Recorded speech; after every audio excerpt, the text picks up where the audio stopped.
live via satellite. It's Rockline, North America's #1 rock radio program.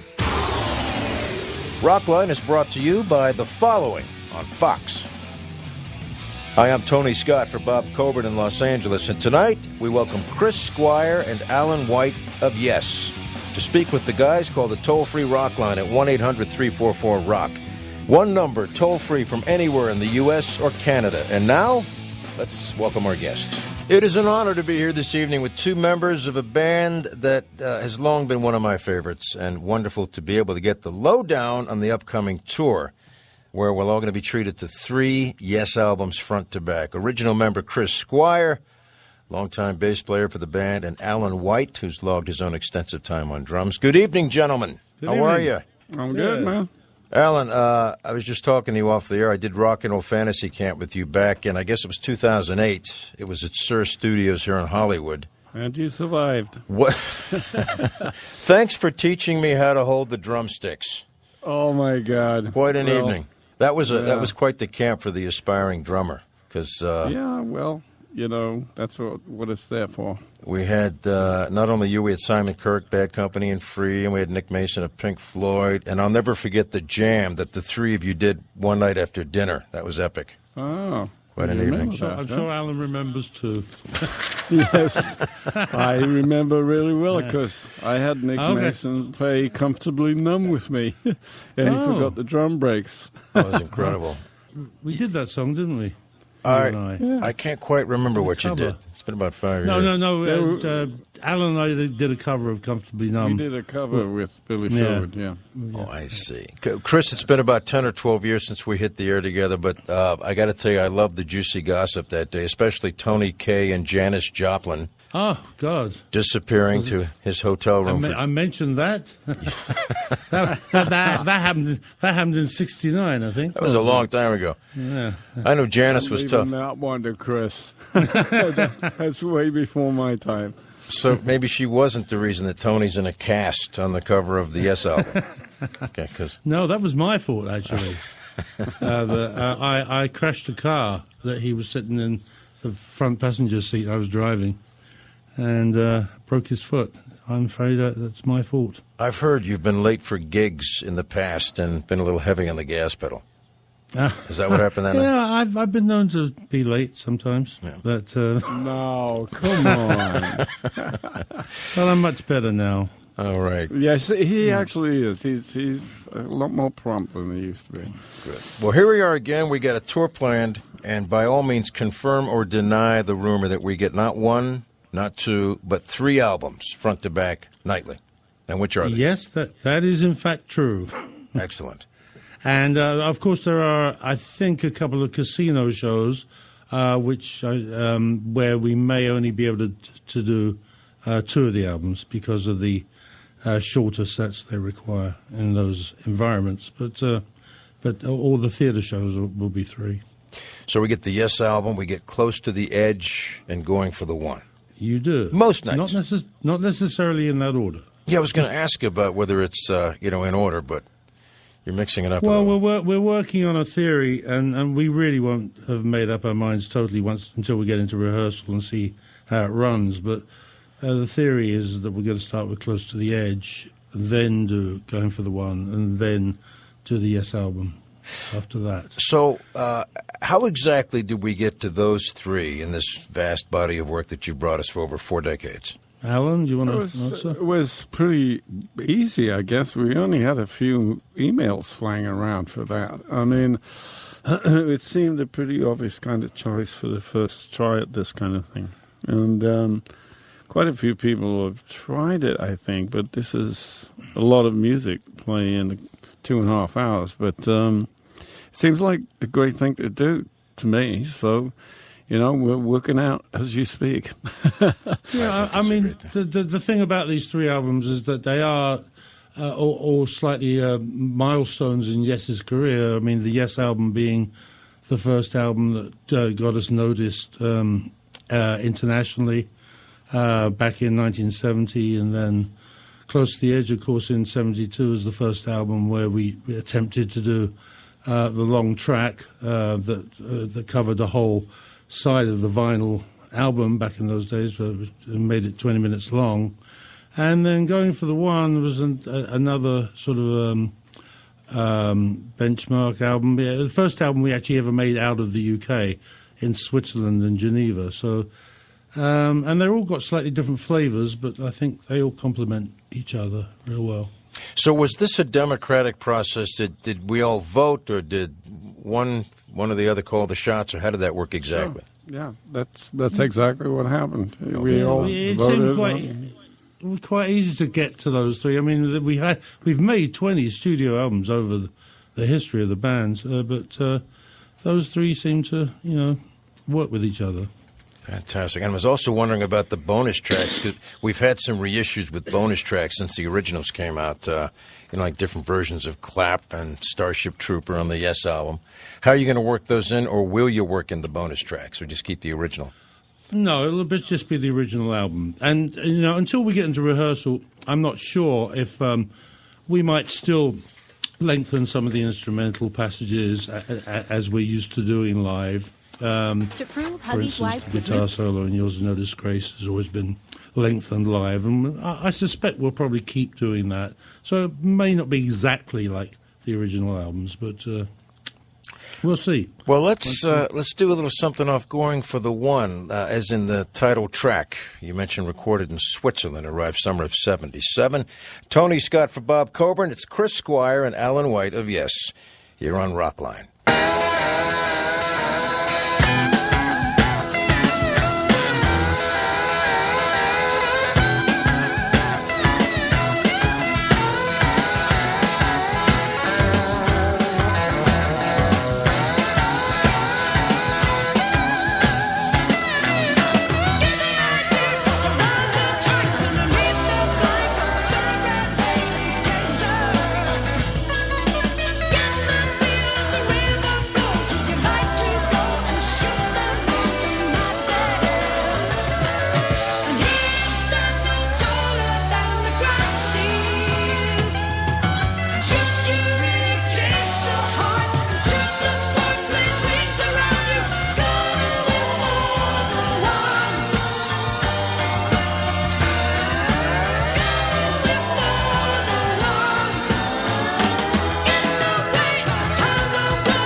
Well, it's Tony Scott for Bob Coburn on this very special Rockline as we welcome Chris Squire and Alan White of Yes, the band preparing for a big tour.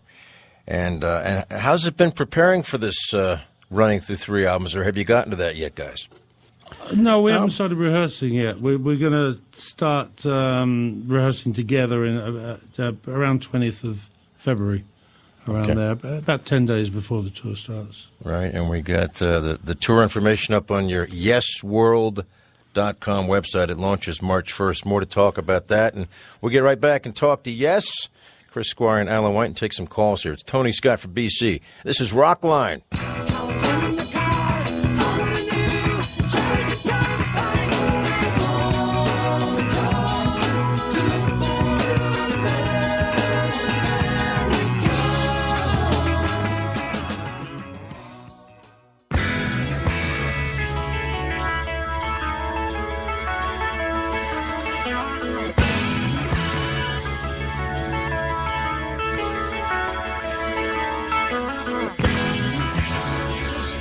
Can't wait to hear that one on the tour. Starship Trooper, Tony Scott for Bob Coburn. It's Rockline.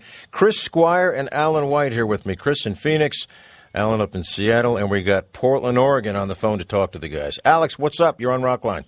Hi, I was wondering, out of the 3 albums you guys are going to be performing, what was the most enjoyable to record? Well, I'd ask Chris that one. Unfortunately, Alan didn't only play on Going for the One, and previous drummer Bill Bruford played on the Yes album and Close to the Edge.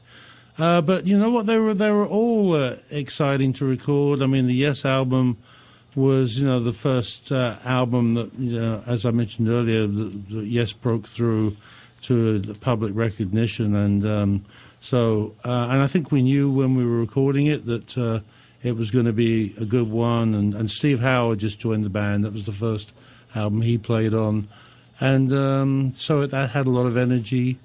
And then, of course, Close to the Edge, we were working on, expanding the music into longer form pieces, and that was exciting in itself, that we were attempting to do something probably a bit more like classical music rather than rock music.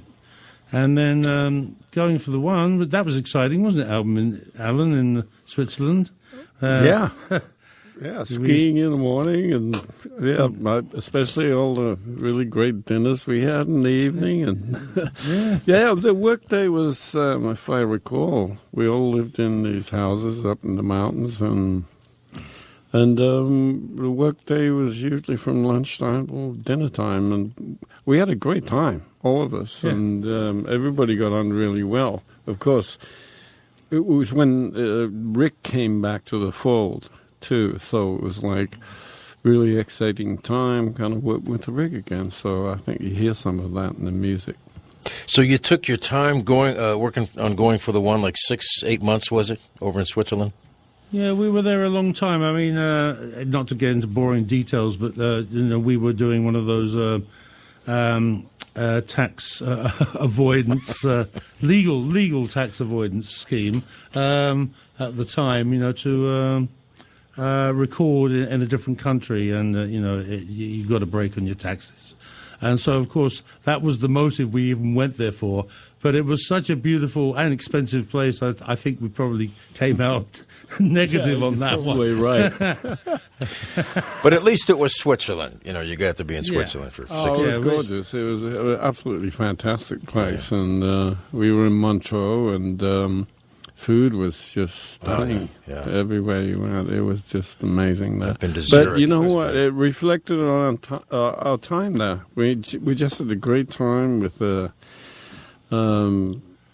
just recording it. It was like every time we got in the studio, something new would turn up. And, of course, we experimented with playing with the church organ in a place 10 miles away where Rick was playing the organ. And it went down the telephone lines, and we recorded it. And it was kind of an experience.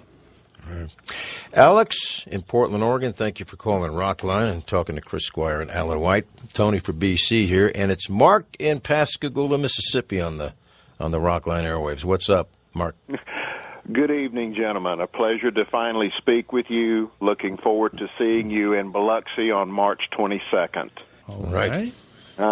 My question is this. You've had such a long career. Are there any musical projects or ideas that you haven't been able to fully realize yet that you would like to?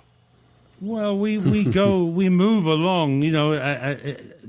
When we get into the studio, hopefully later this year, to record a new album, that'll be exciting for us, especially as it'll be the first project recorded with our new lead vocalist, John Davison, who I have to give a shout out to, as it's his birthday today. Happy birthday, John. Yeah. Happy birthday, John. Yeah, he's 42 years old, and we the rest of us live vicariously through him. And He's a crusty old guy, isn't he? 42 years old. he's a baby compared to us. But so that's something to look forward to. But I don't, and that's always a challenge, doing something new and something we enjoy. Yeah, we want to get the lowdown on. Working with John is great. He's like an inspiration to the band, and he really adds a lot to the band, and he's got such a drive and force and bringing in a lot of new energy. It's really good. Yeah, we want to talk more about John in just a bit, but first of all, thank you, Mark, for calling Rockline. It's Tony for BC. Let's jump back on Going for the One. Here's Wondrous Stories. Chris and Alan from Yes on Rockline. I woke this morning, love laid me down by the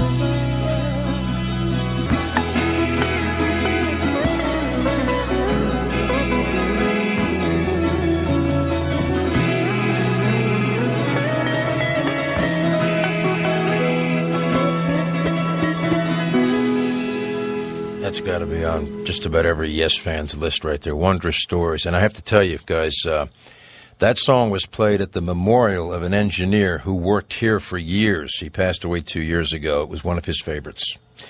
And let me just say, Steve, we miss you. I know that somewhere he's dialed in, enjoying the music and enjoying the two of you. So I will forever associate that song with him. It's Tony Scott for BC. We've got Chris Squire and Alan White of Yes. We'll be back to talk to the guys and talk about the lineup, going out on the road with 3 albums.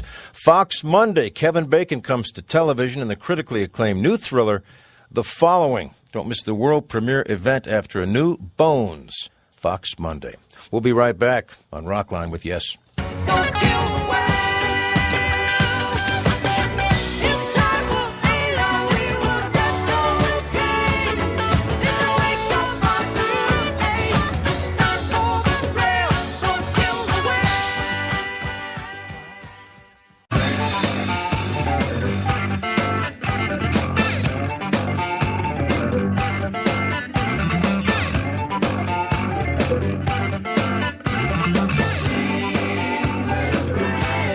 Hi, this is Don Felder, and I'll be here next week taking your calls live on Rockline. Thanks, Don. Go to rocklineradio.com where we stream our shows without the commercials for 2 weeks. The show's going to be up tomorrow afternoon. The Rockline calendar brought to you by TurboTax. File your taxes at turbotax.com. And as you just heard, next week on Rockline, former Eagle Don Felder's here to take your calls, talk about his new album, Road to Forever. And in 2 weeks, Steve Lukather joins us with his new CD, Transitions, all coming up on Rockline. Tony Scott for Bob Coburn. He sends his regards, guys.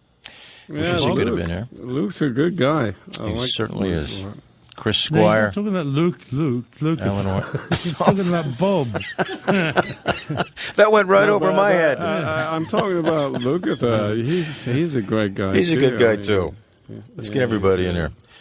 Chris is in Phoenix tonight. Alan is in Seattle. We're talking about this upcoming Yes Tour, and we're going to get the lowdown on the lineup and talk about John Davison shortly. But right now, Vincent in El Paso, Texas, is on Rockline. Vincent! Hey guys, how y'all doing? Good, man. Okay.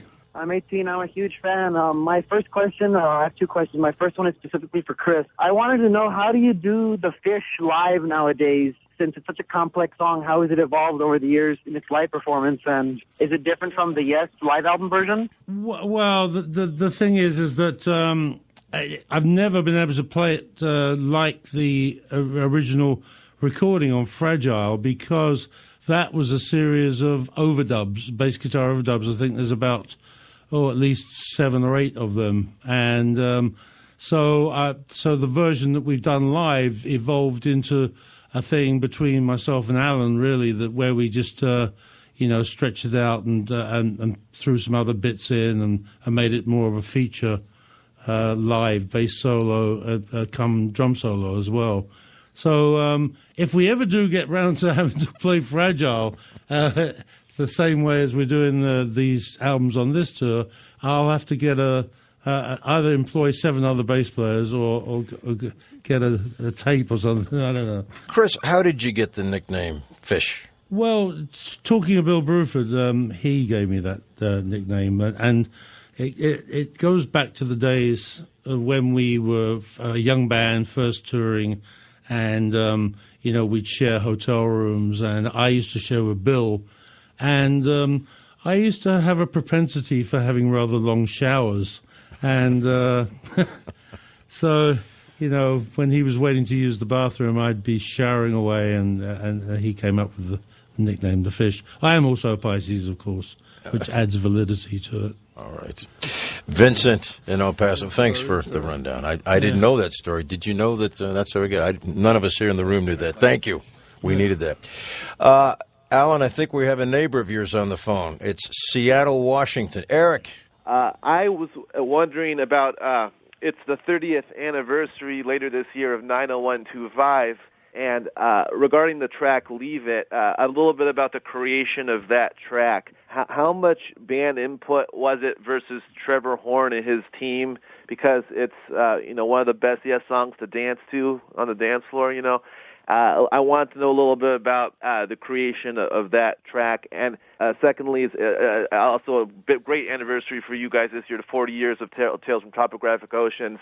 How do you figure out which one of the pieces to cut when you came to the West Coast in 1974, yet you cut the Remembering? How did you decide to cut that as opposed to the Ancient, for example? I knew you probably had to play the beginning and the end, but how was the decision made to cut the Remembering? It's a bit of a stretch. You're asking us to think back for how many years? But I think we used to play it all, Topographic Oceans. We played everything in entirety, but maybe we did drop the Remembering at one point, but God knows what the reason was. We did drop side, I think side 3 for a while. Yeah, I thought 3 we dropped. Yeah. Yeah. And I think we played the I don't know why, Remembering. because there's a lot of work between Chris and myself in side 3 that I find really exciting. I don't know about Chris, but in answer to your other question about Leave It, that was very, very much constructed in the studio by Trevor Horn and his team, like you say. And he was very good at just creating things that he wanted to hear, that he thought Yes should sound like. And it was an adventure in vocal harmonies and an adventure in drum sounds, and also incorporated with a drum machine, too. So it was intentional, kind of like making a hit radio playable song. Yeah, I think Trevor Rabin and myself did about 256 vocal overdubs on that track to make it sound the way it did. And a number one song off that album, Owner of a Lonely Heart, of course, from 90125. Hey, Eric, thanks for calling from Seattle to talk to Chris and Alan White of Yes. It's Tony Scott for Bob Coburn. Let's get on the album recorded spring of 1972, released in September that same year. The 5th studio album from Yes, follow-up to Fragile. And let's do You and I off the album. It's Rockline.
the flowers daily sensing all the things. As a foundation left to create the spiraling, a movement regained and regarded both the same, all complete in the sight of and you and I glide clearer towards the movement, and you and I gold over valleys of endless seas.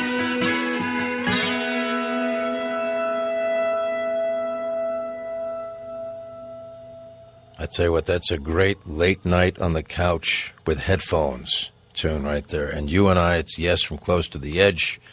Tony Scott for Bob Coburn with Chris Squire in Phoenix, Alan White in Seattle.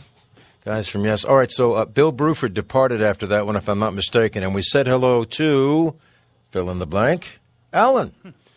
Yeah, Bill went off to Out join of nowhere, didn't I, Chris? King Crimson. Just popped out of the studio bathroom. Hey, Ryan.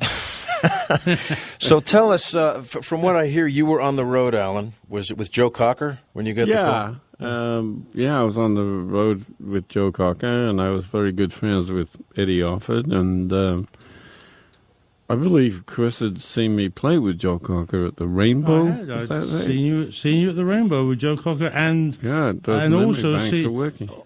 Also seen you with Terry Reid too. Oh, that's right. Yeah, that's so a name to conjure I was with. familiar with your playing. but also, a lot of people don't know that Terry Reid was going to be the singer in Led Zeppelin before Robert Plant. Yeah. It's pretty amazing. But, and I was finishing the Joe Cocker tour, and I got a call from Eddie Offord's manager, who was also my kind of business manager, and he said, yes, I want you to come to England, and I got threatened by John and Chris, and then all of a sudden they said, we've got a gig in 3 days, so 3 days? that's the way.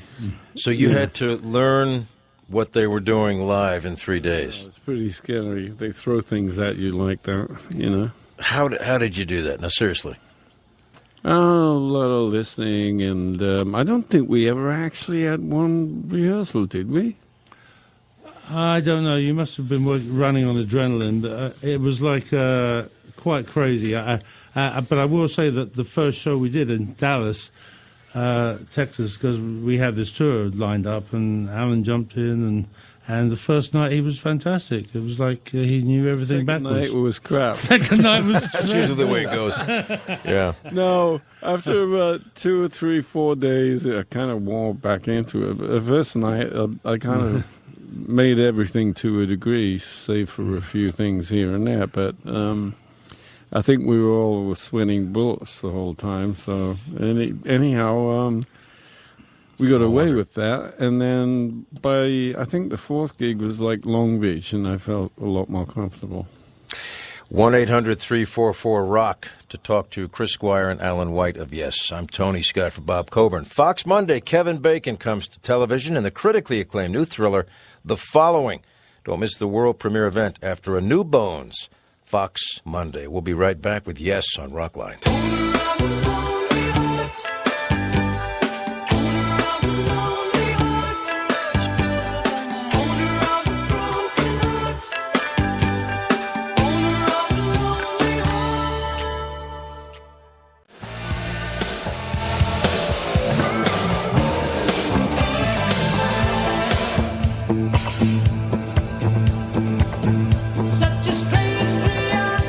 Tony Scott for Bob Coburn on this very special Rockline as we welcome Chris Squire and Alan White of Yes. They prepare a big tour for us, 3 albums, nightly, front to back. Guys, fill us in on the lineup. We got a new vocalist, John Davison. How'd you find John? Tell us about him. Well, John, his name has sort of been around from the first time when we were looking for someone to come in for John Anderson, and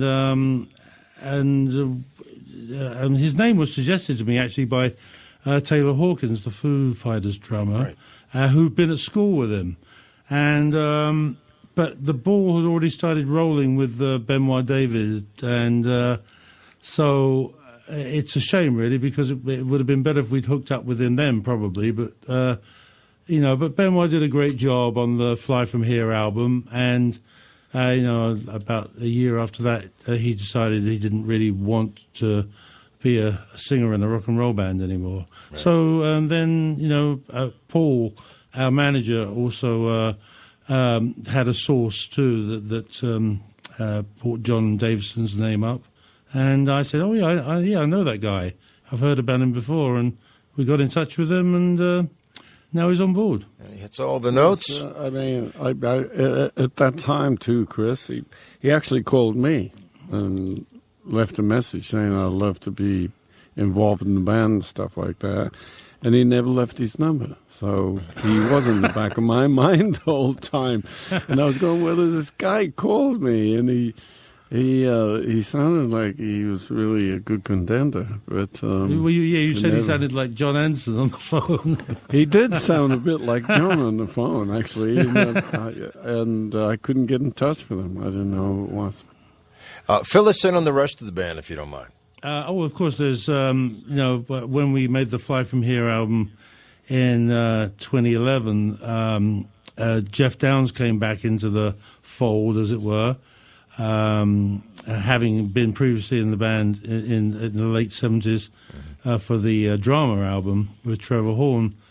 And then, of course, Steve Howe and Jeff have had their Asia project for a lot of years that they've also been involved in.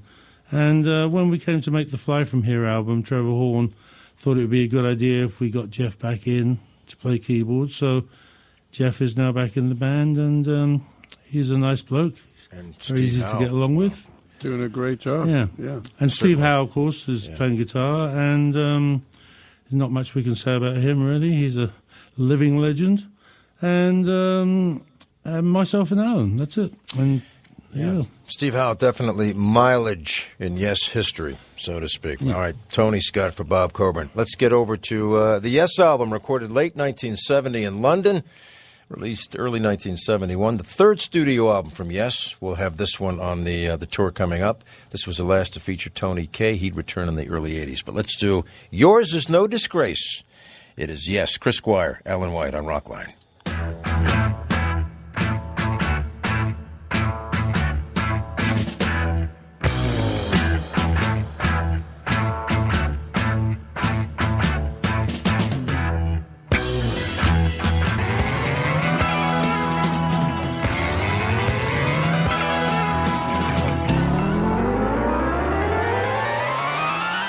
It's the Yes album. Steve Howe's introduction to the band, wasn't it, you guys? Yeah. Steve came on board for that album. Yeah, the third studio album from Yes. Tony Scott here for Bob Coburn. Chris Squire in Phoenix, Alan White in Seattle. The guys from Yes here talking about the tour coming up. We get 3 albums. The Yes album, Close to the Edge, and Going for the One. And we kick that off in March. For tour dates, go to yesworld.com. That's yesworld.com. And to talk to the guys, we got some time left. 1-800-344-ROCK. That is 1-800-344-7625. Grand Rapids on the Rockline airwaves. Here's John to talk to you guys. What's up, John? Hey, hello, Chris. Hello, Alan. Hello. Hey, hello. I was just wondering, was there any discussion concerning bringing John Anderson back when switching singers? And the second question, is there any possibility of getting together with Jimmy Page to re-record any of the songs from the XYZ session? Which you go first, Alan. Okay, well, I think Chris answers most that question about John. It comes up all the time with us, and really, Chris and myself are very open-minded about it. That something down the line might possibly happen there, and it depends on John to a certain degree, and obviously the band. But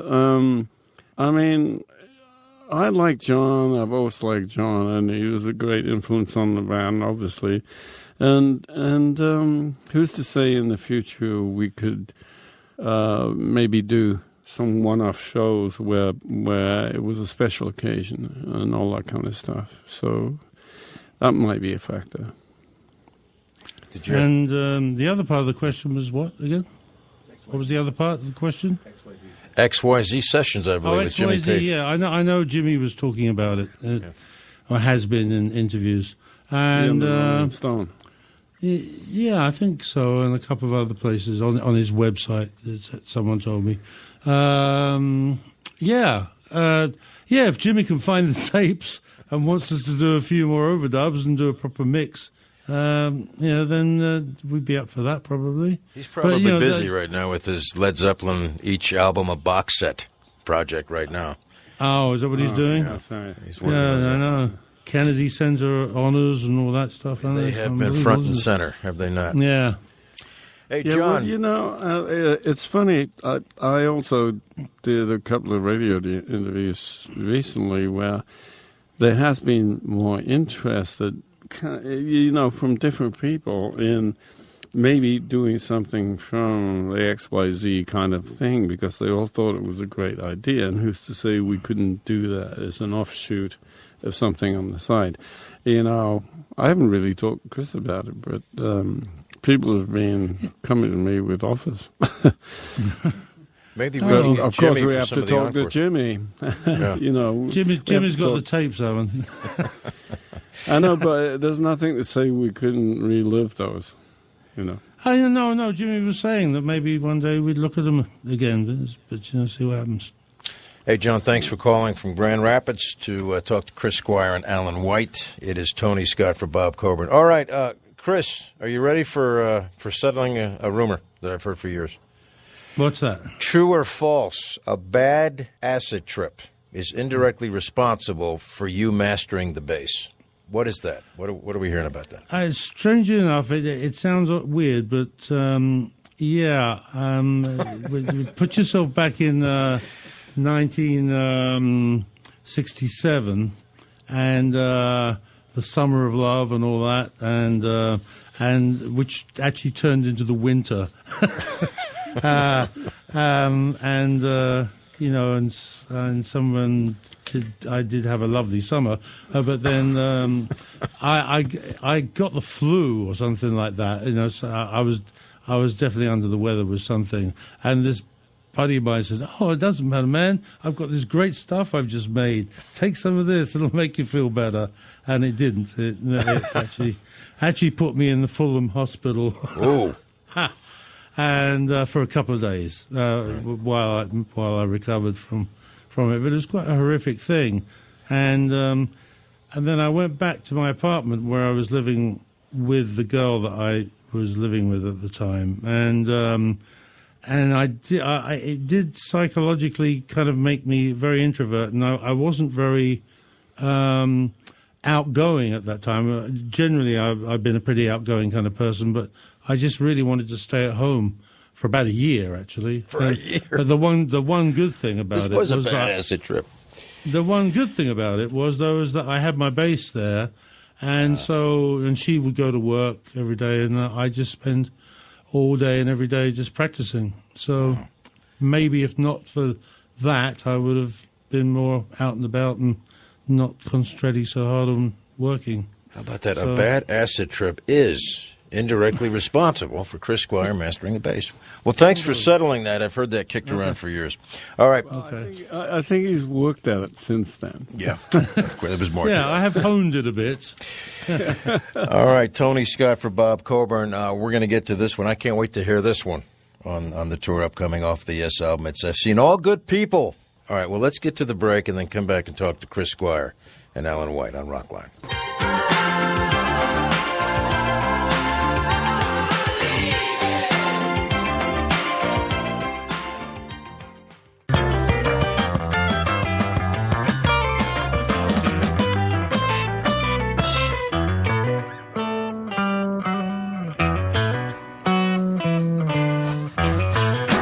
Long distance, run around. Tony Scott.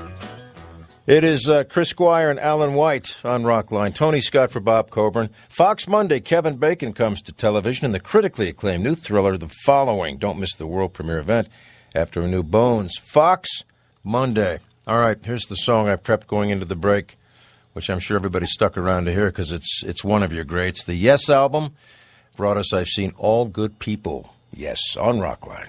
I've seen all good people turn their heads each day so sad. I've seen all good people turn their heads each day so satisfied. I'm on my way. Can't wait to hear the Yes album as part of 3 coming up as Yes kick off the big tour. We get the Yes album Close to the Edge and Going for the One. Tony for BC. Chris Squire, Alan White on Rockline this evening. So, Chris, you had something to fill the listeners in on. Oh, yeah, I just wanted to remind anyone who maybe doesn't know about it that on the 25th of March, we're doing this Cruise to the Edge, a little cruise on a big ship around the Caribbean, leaving Fort Lauderdale and going to Jamaica and coming back. And there's a bunch of other... Nice. Okay, yeah. There's a bunch of other prog rock acts on the boat as well, and we play a couple of times, and everyone plays a couple of times. My friend Steve Hackett is going to be on there too with his band. So, if anyone's interested in cruising in the Caribbean, 25th of March. YesWorld.com. Do we get specifics on that there? Yeah, sure, yeah. YesWorld.com. I hope so. And tour dates. And we're going to be right back to close things out with Chris Squire and Alan White on Rockline.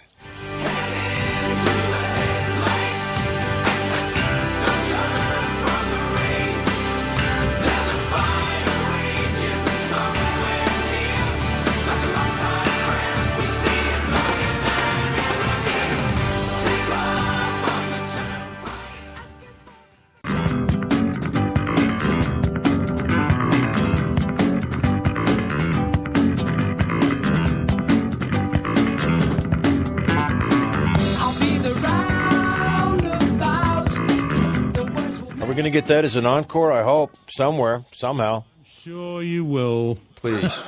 Come on, you can squeeze that one. We're not allowed to not play it. Yeah, it might be... They won't let us not play it. Night of the Living Dead out there if you don't get some roundabout on there. This has been sensational. Chris Squire and Alan White. Let me thank everyone for listening and calling in tonight. Thanks to our affiliates. We'd also like to thank Paul Marshall and Clayton Creekmore, KDKB in Phoenix, Dwight Small and Craig Ristaw in Seattle, Aaron at MSO, tour dates at YesWorld.com. Give our regards to John Davison, Steve Howe, and Jeff Downs, you guys. And, of course, BC will be back, my KLOS cohort, next week. Tony Scott checking out. Thank you, everybody, for listening to Rockline tonight. Go see the show. Rockline has been brought to you by the following on Fox. Rockline is produced by Greg Jernigan and assisted by William Howell and mixed by Jimmy Rash. I'm Bob Coburn. Thanks for listening.